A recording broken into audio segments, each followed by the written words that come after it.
오늘은 하나님의 영광이 드러나다라는 제목을 가지고 우리 함께 같이 말씀을 나누겠습니다. 이 말씀을 나누기 시작하는 믿음으로 함께 같이 선포하겠습니다. 다 함께. 성경은 하나님의 말씀입니다. 오늘도 하나님께서 주님의 말씀의 종을 통해 이 성경의 진리를 나에게 선포하실 것입니다. 아멘. 우리 함께 같이 인사하겠습니다. 우리 하나님 아버지와 예수 그리스도로부터 오시는 크신 은혜가 오늘 이 시간 여러분과 함께 하시기를 축복합니다. 아멘. 주님과 함께 하시길 바랍니다. 네, 우리 옆사람에게 하나님의 평강이 함께 하시길 바랍니다. 이렇게 인사할까요? 시작. 하나님의 평강이 함께 하시길 바랍니다. 네. 함께 하시길 바랍니다. 그냥 바라지 마시고요. 간절히 바라십시오. 우리 성도들에게 하나님의 평강이 넘치길 바랍니다. 여러분, 오늘 이 설교의 제목은 하나님의 영광이 드러나다라는 제목입니다.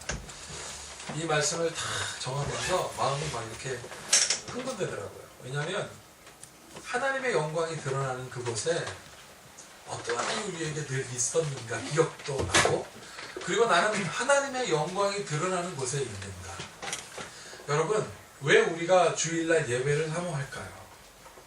왜 이곳을 사모할까요? 이 예배 가운데 하나님의 영광이 드러나기 때문에 그렇습니다. 여러분, 하나님의 영광이 어떻게 그러면 드러날까요? 하나님의 영광이 드러나는 곳에는 어떠한 증거가 있냐면 하나님의 임재가 거기 있습니다. 하나님의 임재가 있는 곳에 어떠한 구체적인 것이 있느냐? 거기에 첫 번째 풍성한 나눔이 있습니다. 지난 주일날 저희 교회 이 페이스북에 가보면요, 저희 교회 애찬이 나와 있는데 반찬이 11가지. 제가 알지 못하는 외국인들이 막 참여합니다. 지난주에도 우리 차호경 성도님이 음식으로 하나님께 이렇게 몸으로 변신해서 오셨나요? 오늘은 그 몸이 왔습니다. 아멘. 여러분, 나는 그렇게 생각합니다. 이게 마음이 오는 거구나. 여러분, 그곳에 무엇이 있겠습니까? 하나님의 영광이 있는 곳은 미소가 있습니다. 웃는 낯에 빛이 있다고 하였습니다. 우리가 주일을 사모하는 마음으로 예배를, 주일을 섬기는 이유가 무엇입니까? 이 마음이 있는 거야. 야, 오늘도 하나님의 영광이 드러나는구나. 그러니까 주일날 막 사모가 되는 거 아니겠습니까? 예쁘게 하고 승아처럼 너무 예쁜 거예요. 그러면은요, 주일만이 아니죠. 이제는 금요일도 가고 싶어지고, 이제는 수요일도 가고 싶고, 매일매일 오고 싶으니까 새벽기도를 사모하는 거 아니겠습니까? 그 하나님의 영광을 드러내기를 원하고, 그 하나님의 영광이 있는 곳에 있기를 원하는 자들에게 하나님께서 어떠한 일을 주실까요? 광채를 주십니다. 탁월함을 주십니다. 가만히 두지 않으세요. 나는 여러분들이 그런 마음을 소망하고, 하나님, 나의 삶을 통하여 하나님의 영광이 드러나게 하소서. 아멘. 우리 한번 처음에 평강이 있기를 원한다고 우리 인사했는데 이번엔 축복하십시오. 하나님의 영광이 드러날지어다. 시작. 하나님의 영광이 드러날지어다. 영광이 드러날지어다. 이 선포만 했는데 막 찡해지네요. 여러분, 오늘의 말씀, 하나님의 영광이 드러나다, 이 말씀에 우리가 중요하게 보아야 할 세 단어가 있습니다. 이 한 문장.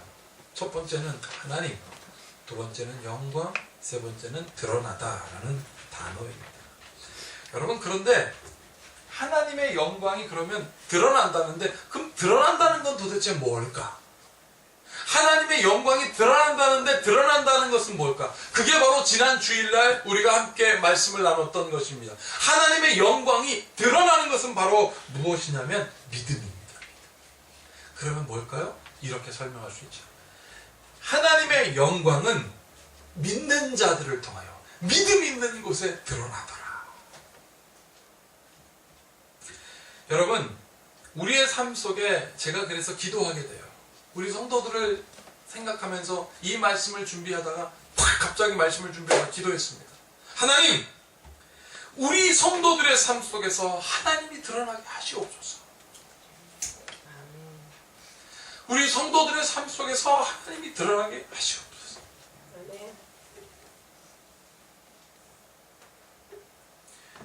그래서 하나님께 기도했습니다. 하나님, 영광을 보여주십시오.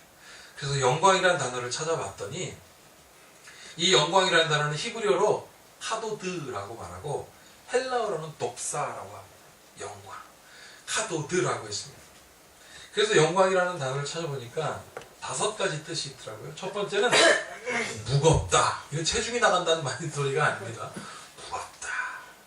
하나님의 영광이 있는 곳에 왜 무거운 그 위험이 느껴지기 때문에 한 걸음 한 걸음이 진중하고 한 걸음 한 걸음의 역사가 있기 때문에 무겁다. 그 다음에 존귀하다라는 거예요.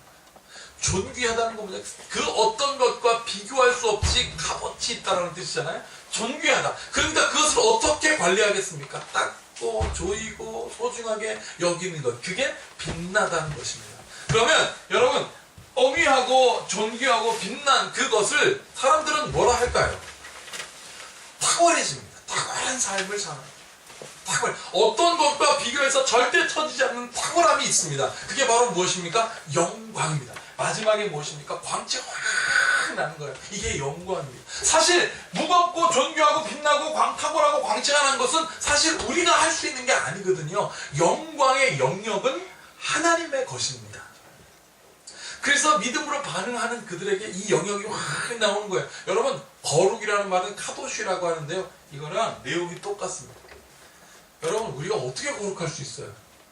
솔직히 얘기하면 맨날 먹고 더러운 것을 배출하는 우리가 어떻게 거룩할 수 있습니까? 그런데 하나님이 거룩하시니 그 거룩하신 하나님 우리에게 뭐라 말씀하셨습니까?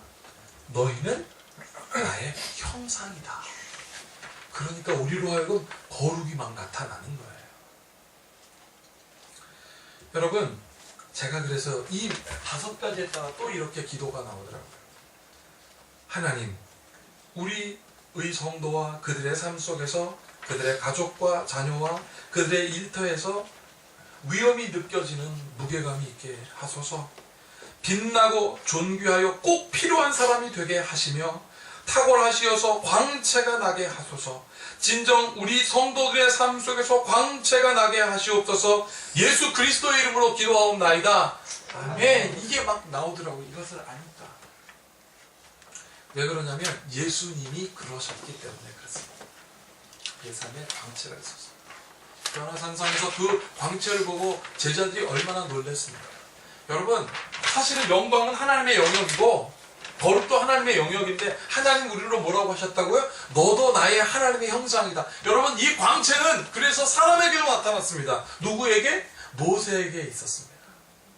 모세가 여러분 십계명을 다 들고 이스라엘 백성에게 나타났을 때 그 광채 때문에 보질 못해서 수건으로 가렸다고 그랬는데 여러분 그 사람이 이 돌 2개를 딱 들고 너무 좋아가지고 막 철렁거리면서 얘들아 내가 이렇게 왔을까요? 그냥 당당하게 맞겠죠. 그 얼굴에 광채가 있는데 이들이 뭐라고 있었습니까? 우상 섬기고 있었어요. 여러분 우상 섬기고 있었던 이 이스라엘 백성들이 그 광채를 보니까 무서웠던 거예요. 그런데 그 하나님의 이 돌판을 던진 이 사람들 얼마나 무서웠겠습니까? 그 무서운 생각은 진짜 실제로 땅이 갈라졌습니다. 우상을 녹여 우상을 섬겼던 자들의 입에 넣었습니다. 여러분 엄유함이 있었던 거예요. 또 누구한테 있었는지 아십니까? 다윗에게 있었어요. 다윗은요 찬양하는 사람이었어요. 찬양을 하면 사울 왕이 들었던 악신이 놀라서 도망갔습니다. 왜? 어둠의 영이 그 얼굴에서 빛나는 하나님의 영광을 찬양하는 찬양의 소리를 들으니까 어둠의 영이 떠나갈 수밖에 없었습니다. 여러분 그래서 찬양은 능력이고 권능입니다. 여러분들 슬픔에 빠지고 절망에 갈 때 하나님 주여 나로 하여금 입을 열어 주를 찬양하게 하소서. 그 다윗의 광채가 또 어디서 빛난 줄 아십니까? 골리앗에서. 골리앗은요 실제로는 다윗의 키에 한 4배 정도 됐다고 하는데 눈으로 봐서는 10배도 넘습니다. 그런데 그 골리앗이 다윗을 보고 깜짝 놀랍니다. 왜? 다윗이 골리앗을 향하여 광채가 확 납니다. 어떻게? 이제는 말씀으로 광채가 나는 거예요. 뭐라고요? 너는 나에게 창과 방패를 가지고 나에게 오지만 나는 하나님의 말씀으로 하나님의 영으로 이 앞에 섰느니라고 했을 때 골리앗이 사실은 풋불만 날아갈 수 있는 그 다윗 때문에 놀라잖아요. 그래서 어떻게 돼요? 그냥 천천히 가서 이렇게 툭 쳐내는 걸 막 쫓아가잖아요. 놀라면 그때 그 돌팔매 하나로 골리앗이 있었지. 광채가 있었던 거죠. 세 번째 또 있었습니다. 스테반 집사가 됐습니다. 스테반 집사님이 죽을 때 그 얼굴에 광채가 났다고 그랬어요. 예수님이 그 죽어가는 모습을 보고 일어나셨잖아요. 보좌에서 일어나셨잖아요. 여러분, 나는 여러분들이 하나님의 광채가 날지어다. 하나님의 광채 두려워하지 마십시오. 당당하십시오. 왜? 나는 예수 그리스도 이름으로 사는 거예요. 여러분, 그러면 이 광채, 하나님의 영광은 언제 어디에서 나타날까? 오늘 성경은 아주 잘 보여주고 있습니다. 보세요. 이 말씀. 11절 다 같이 읽어보겠습니다. 시작. 예수께서 예루살렘으로 가실 때에 사마리아와 갈릴리 사이로 지나가시다가 그랬습니다. 자, 지금 예수님의 목적지, 예수님의 여정이 그대로 잘 보여 있습니다. 자, 그냥 예수님이 예루살렘으로 가실 때에 라고 하면 되는데, 여기는 어떻게 되어 있습니까? 예수께서 예루살렘으로 가실 때에 아주 구체적으로 사마리아와 갈릴리만 하면 좋은데 사이로 지나가시다가 그랬습니다. 사마리아와 갈릴리 사이로 지나갔습니다. 그냥 예루살렘으로 가실 때라고 하면 되는 거예요. 왜 그랬냐면, 여러분, 사마리아는 그 당시 사람들이 뭐라고 사마리아 지역에 사는 사람을 욕했냐면 저건 가짜 유대인이다 그랬습니다. 왜냐하면 유대인들과 유대인이 아닌 이방인들하고 섞여 있었기 때문에 가짜 유대인 그랬습니다. 차라리 유대인이 아니라고 나왔는데 가짜라고 하면 진짜 기분 나빠요. 여러분, 그래서 그들에게는 늘 한이 있었습니다. 그럼 갈릴리에는요 사회에서 소외된 사람들, 과부, 고아, 창녀, 그리고 아주 극한 어려움, 여러분 극한의 직업을 갖고 있는 사람들이 거기서 살고 있었습니다. 소외된 사람들. 그 사이를 예수님께서 지나가시는데, 우리나라에도 이런 데 있잖아요. 타워 팰리스 밑에. 제가 사진도 갖고 와봤어요. 타워 팰리스가 위에 있고요, 밑에 판자촌입니다. 타워 팰리스가 있고 양쪽으로 판자촌이 쫙 있어요. 그래서 소송 걸었잖아요. 쟤네들 때문에 우리 문화가 떨어진다. 그래서 서쪽 쪽에서 밀어붙이더라는 거죠. 혹시 사마리아와 갈릴리가 이 판자촌이라면 이 사이는 요 타워 팰리스 같은 쫀귀한 곳이니까 사람들이 예수님 이쪽으로 가세요라고 했을까요? 아닙니다. 그곳은 어떤 곳이었냐면 이런 곳이었습니다. 그 사이 한 마을에 들어가시니 나병 환자 10명이 예수를 만나 멀리 있었습니다. 나병 환자들이 살고 있는 곳, 그 사이 그곳은 갈릴리와 사마리 그 사이 그곳은 바로 저주에 받은 땅이었습니다. 여러분 놀랍습니다. 예수님께서 지금 저주받은 땅 그곳으로 들어가고 계십니다. 나병이라는 것은요, 나균이라는 게 이 상기도, 이 목구멍과 이 피부의 조직으로 들어가서 생기는 병이에요. 그래서 피부 끝에 말초신경이 없어져가지고 감각이 없어집니다. 그래서 이 눈에 손가락이 쾅 켜도 안 아파요. 그래서 뚝 떨어집니다. 쥐가 파먹어도 안 아픈 거예요. 그게 나병입니다. 코, 귀 막 바퀴벌레가 갉아먹어도 없어져도 안 아픈 게 나병입니다. 이게 무엇입니까? 내 육체가 나를 외면한 거예요. 그래서 제가 예전에 설교 시간에 말씀드렸지 않습니까? 나병은 외면병이다. 누구에게? 하나님으로부터 외면당한 게 나병이었어요.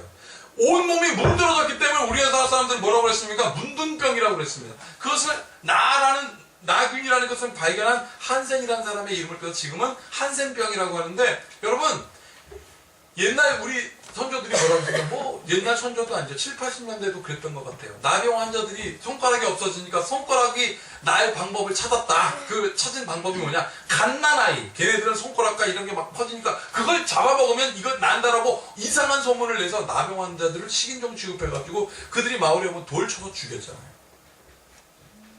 근데도 그랬는데 이때는 어떻게 했어요?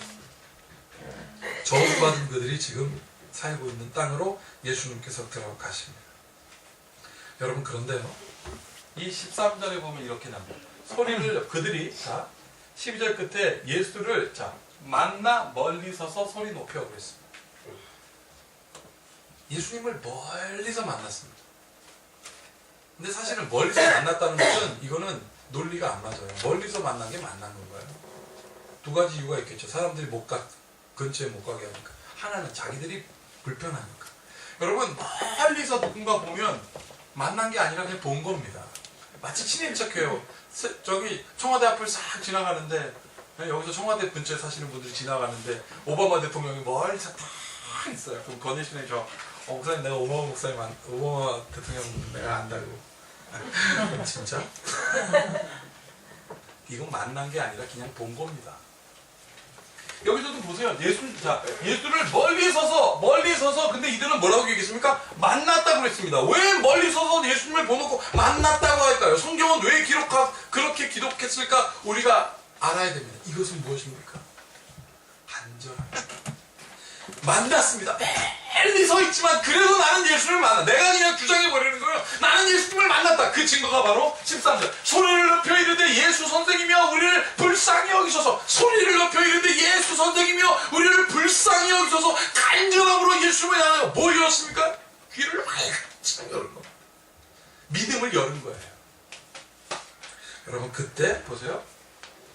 14절 다 같이 읽어보세요. 시작. 보시고 이르시되 가서 제사장들에게 너희 몸을 보이라 하셨더니 그들이 가다가 깨끗하며. 자, 예수님이 뭐라고 하셨습니까? 만났다고 하지 않았습니다.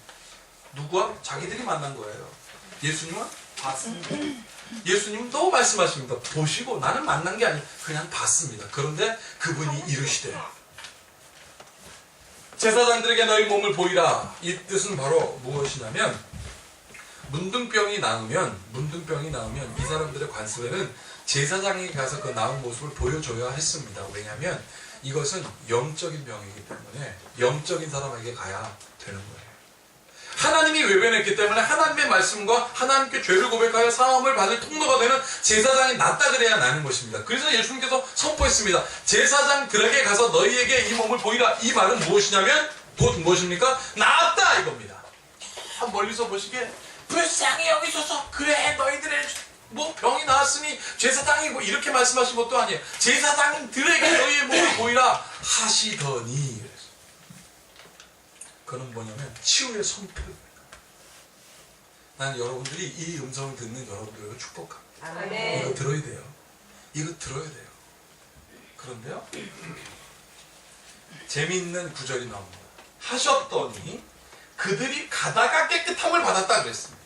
이거는 무슨 의미인가 우리가 잘 봐야 돼요. 가다가 깨끗함 받았다. 이 예수님의 치유의 선포가 있었습니다. 네가 치유됐으니 제사장에 가서 보이라는 말이죠. 그런데 가다가 왔습니다. 그러면 그때는 제사장에게 보이라 라고 했을 때는 치유의 선포인데 그때는 여전히 내 삶을 문드러져 있었어요. 여전히 병들어 있었어요. 이게 굉장히 중요한 말입니다. 여전히 내 삶은 그대로였습니다. 손은 문드러져 있고 살은 푸석해져 있고. 그런데 뭐예요? 예수님이 가나 하시니 갔다는 겁니다. 지난 주일날 말씀한 믿음, 강조한 믿음 뭡니까? 믿음은 뭐에서 난다고요? 들음에서 난다. 가라! 치유됐으니 가라! 안 치유됐는데 어떻게 해요? 가다가. 여러분 믿음은 뭐라고 했습니까? 사람의 말이라고 했습니다. 사람의 말이라고 했습니다. 여러분 듣기를 잘하는 사람이 바로 믿는 사람이라고 했어요.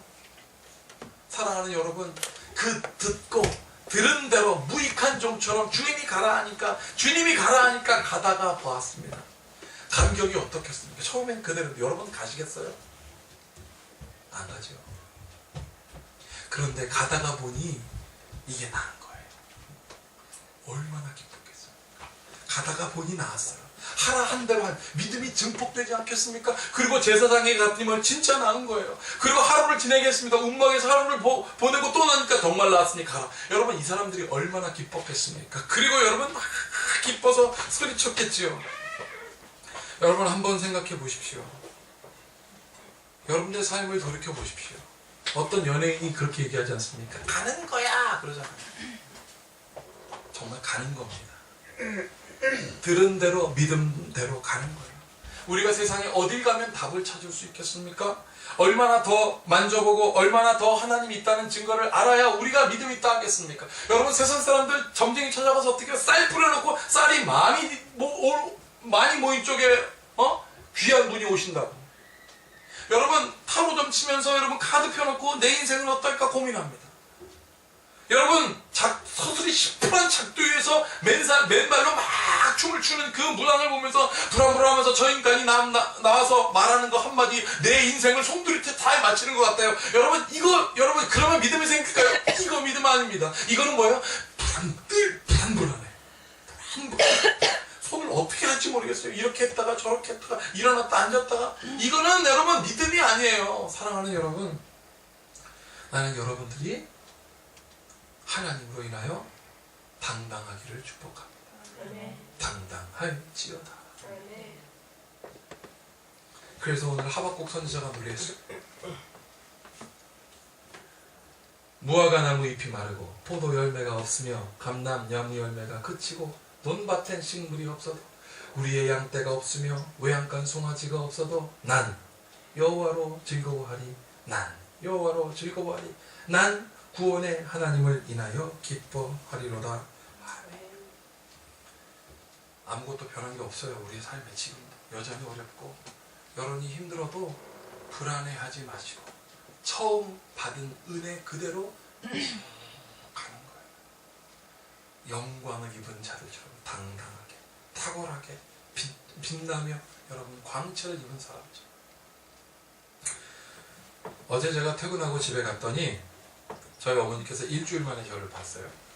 보고 환영해 주시더라고요. 그냥 이렇게 서서 하라기가 아니라 이렇게 돼가지고 흉내도 잘 내죠. 여러 가지 의미가 있습니다. 지난 월요일부터 태풍이 불었는데 저는 태풍이 막 강렬하게 치는 제주도에 있었거든요. 저는 뉴스에서만 집채만한 파도를 봤다가 해변가에 있었어요. 콘도가. 난 집채만한 파도가 그렇게 무서운지 처음 봤어요. 주차장에 차 빼라고 막 이러는데 진짜 무섭더라고요. 그리고 부산으로 이제 총회가 있어서 옮겼더니 부산으로 또 태풍이 간다네요. 아무튼 부산에서 괜찮았었는데 총회장, 새로운 총회장을 뽑는 막 투표를 7시간, 8시간 막 하는 그러한 막 일을 겪고 집에 왔는데 저희 어머니가 저한테 잘 지내고 왔냐고, 건강은 괜찮냐고. 좀 이따가 저희 아버님이 딱 들어오셔서 문 딱 열고 지금 깨부지고 왔다고 그리고 딱 들어오셨는데 그 모습을 보면서 그런 생각이 들었습니다. 제가 훨씬 크잖아요. 이제 우리 어머니 아버지보다 제가 훨씬 크거든요. 이제는 저희 아버님보다 몸무게도 제가 더 많이 나와요. 여러분, 그런데 그렇게 환영해 주시는 부모님을 보면서 제가 이런 생각이 들어요. 야, 당신들은 언제나 나의 언덕이군요. 나의 언덕, 자식이 나보다 훨씬 커도 언덕으로 계시는 그분들에게 감사하더라고요. 근데 어머니께서 저한테 이런 말씀하십니다. 우리가 아무리 자녀를 위하여 대신 아파주고 대신 해줄 수 있을 것 같지만 그건 마음뿐이지 대신할 수 없다. 죽어가는 자녀를 위하여 하나님께 기도한다. 대신 내가 죽게 해달라고 해도 그거는 불가능한 일이다. 그러나 예수님은 정말 대신하셨다. 영원히 죽을 수밖에 없는 우리를 대신하셨다. 그분만이 대신할 수 있었기 때문입니다. 저희 어머니가 이것을 알고 계시는데 제가 그 소파 앞에서 이렇게 앉아있는데 하나님이 저희 어머니를 보시고 얼마나 기뻐하실까. 그게 믿음이거든요. 사랑하는 여러분, 이 암 때문에 하나님이 기뻐할 암, 깨달음, 그 유업을 제가 받았으니 제가 얼마나 당당합니까? 두 자녀를 키우시는 여러분, 자녀들에게 당당하십시오. 주일날 교회 가자, 예쁘게 교회 가자, 애들 찬양하자, 이것에 타협하지 마십시오. 당당하고 광채가나게 위엄있게 하십시오. 그러면 여러분들의 삶이 자녀로 인하여 하나님의 영광이 나타나는 것입니다. 여러분, 그런데요, 그 중에 한 사람이 자기가 낳은 것을 보고 큰 소리를 하나님께, 보세요, 영광을 돌리며 돌아와 예수의 발 아래 엎드려 감사하니 그는 사마리아 사람이라 라고 했습니다. 17절부터 19절까지 한번 읽어보겠습니다. 시작. 예수께서 대답하여 이르시되 열 사람이 다 깨끗함을 받지 아니하느냐. 이방의 외에는 하나님께 영광을 돌리러 온 자가 없느니라 하시고 그에게 이르시되 일어나 가라. 내 믿음이 너를 구원하느니라 하시라. 아멘. 여러분, 15절에 보면 이 사람의 표정이 생각나죠. 하나님의 영광이 막 나옵니다. 이제 다 고쳐냈더니 이제 내 고침이 경험했더니 이제 뭐가 생각날까요? 예수님 생각나는 거예요. 이제는 예수님 생각나는, 사랑하는 여러분, 하나님이 생각나고 예수님이 생각나면 하나님이 영광이 드러나게 하십니다. 여기 써 있잖아요. 영광을 돌릴 때 이 사람이 그냥 왔겠어요. 찬양하면서 왔겠죠. 옛날에 그 쪼들려 살았던 문둥병자가 더 이상 아니지 않습니까? 돌아와 예수의 발 아래 엎드려 감사하니 그는 사마리아 사람이었다. 그 전까지 가짜 유대인이라고 손가락질 받았던 사람, 이제 나는 더 이상 가짜 유대인도 아니야. 문둥병도 아니야. 하나님의 아들이요. 여러분, 그런데 예수님께서 선포해 주십니다. 자, 예수께서 대답하여 이르시되 10사람이 다 깨끗함을 받지 아니하였느냐. 그 9은 어디 있느냐. 그 9은 알고 보니까 이스라엘 사람들이었다 이거예요. 한 사람만 왔잖아요. 보세요. 이방인 외에는 이방인 외에는 하나님께 영광을 돌리러 돌아온 자가 없느니라. 그 구별된 사람. 이 사람은 이제 더 이상 이방인도 아니고 병자도 아니고, 이 사람은 육신도 치유받았지만 영혼까지 모든 것이 홀리스틱하게 힐링이 된 겁니다. 그래서 이 마지막 선포, 그에게 이르시되 일어나 가라. 내 믿음이, 내 들음이 너를 구원하였느니라. 얼마나 기분 좋았을까요? 얼마 전에 태준이가 학기마다 진짜 한창을 타 나오는데, 이번에는 딱 집에 오면 책가방 팍 던지고, 이 신발 주머니 팍 던지면 신발 주면서 모래가 방으로 팍 던지고. 근데 그 녀석이 어느 날 집에 와서 딱 이렇게 서 있는 거예요. 이렇게 딱 서 있어요. 야, 너 왜 거기 그대로 서 있냐? 오늘은 웬일이야? 아버지. 그런 거에서 아빠라고 안 그러고 아버지. 그래서 왜? 그랬더니 아버지. 또 그러는 거서 왜? 그랬더니 오늘 상장 받아왔어요. 너 집에 오면서 무슨 생각했니? 그랬더니 딴 생각은 안 나더래요. 상장, 아버지, 선물. 이거 잘못한 게 아니에요. 하나님의 영광이 되는 여러분들 삶에 하나님은 기억하게 돼 있어요. 그럼 하나님 어떻게 해요? 영광이 어떻게 해요? 드러나게 되는 거예요. 그래서 걔가 당당하잖아요. 이제는. 여러분, 그래서 우리 주님께서 말씀하신 거예요. 당당한 그에게 일어나 가라. 내 믿음이 너를 구원하였다. 이것을 깨달을지어다. 여러분, 이 사람이 이제 집으로 돌아갈 때 발걸음이 어떻겠습니까? 위험이 있지요. 이 사람이 이제 예수님에 대하여 증거할 때 그 증거에는 탁월함이 있겠죠. 그 얼굴에는 빛이 있겠죠. 나아가서 광채가 있겠죠. 이의 삶에 어떠한 일이 일어났을까요? 다시는 문둥병으로, 다시는 외면당 상황으로 여러분, 마음 가운데 어려운 굴욕감의 삶을 사는 것이 아니라 여호와의 은혜로 다스림바 되는 삶, 그게 영광이 드러나는 것입니다. 얼마 전에 TV에서 러브 인 아시아라는 TV를 봤는데, 필리핀 여성이 이주로 왔어요. 남편을 위해서 열심히 헌신하고 또 헌신했던 그가 자녀도 낳아서 행복하게 살다가, 이 여자가 이제 한국어도 열심히 공부해서 이제는 문화센터에 가서 한국말도 가르치는 그런 사람이 되었습니다. 그리고 자녀들에게는 이제 한국 엄마 노릇도 삽니다. 지하철 가면 딱 얘들아 딱 안고 가. 예? 선생님한테 찾아가서 막 교육. 열심히 살았던 그 집에 어려움이 생긴 거예요. 남편이 교통사고로 인해 즉사했습니다. 근데 피해를 당하면, 그래도 이렇게 말하면 좀 그렇지만, 피해를 당해도 그럼 다음은 이 사람이 졸다가 중앙선을 넘은 거예요. 그래서 저 사람 마주서 오는 차까지 부딪혀서 거기 있는 사람도 죽었습니다. 그러니 어떻게 됐습니까? 피해 보상해야 되잖아요. 한국에 와서 열심히 살았는데 진짜 쫄딱 망했습니다. 남편 치료비 다 내다 그것도 먼저 남편은 죽었고요. 이런 직사한 사람도 이렇게 하니까 보상해주니까 완전히 딱 쫄딱 망한 겁니다. 그러니까 그 시어머니가 불쌍하잖아요. 그래서 그랬답니다. 이제 고향으로 돌아가라. 미안하다 세아가야. 미안하다 고향으로 돌아가라. 그랬대요. 근데 그 여인이 이렇게 얘기합니다. 어머니가 계신 곳이, 내가 있는 곳이, 어머니와 함께 있는 바로 이곳이 나의 나라예요. 라고 했대요. 코끝이 칭해지더라고요. 팔순이 넘은 노모를 모시고 죽은 남편이 남긴 치료비 빚을 감당하면서 살아가는 이 필리핀 여성 말합니다. 어머니가 있는 곳, 이곳이 한국이니 나는 한국 사람이에요. 여러분, 그리고 열심히 이 노모를 섬기고 지금도 자녀를 잘 건사하며 살아가고 있는 이 사람을 어떻게 필리핀에서 온 이주민이라고 할 수 있겠습니까? 그녀가 나중에 이렇게 인터뷰하더라고요. 나는 대한민국 국민이요, 남편의 아내로 당당히 대한민국의 주권을 행사하는 국민으로 주민등록이 되어 있는 코리안 한국 사람입니다. 이러더라고요. 제가 그걸 보는데 코끝이 확 찡해졌어요. 그런데 오늘 이 말 그대로가 이 말 그대로가 성경에 있었습니다. 보세요. 롯이 이르되 내게 어머니를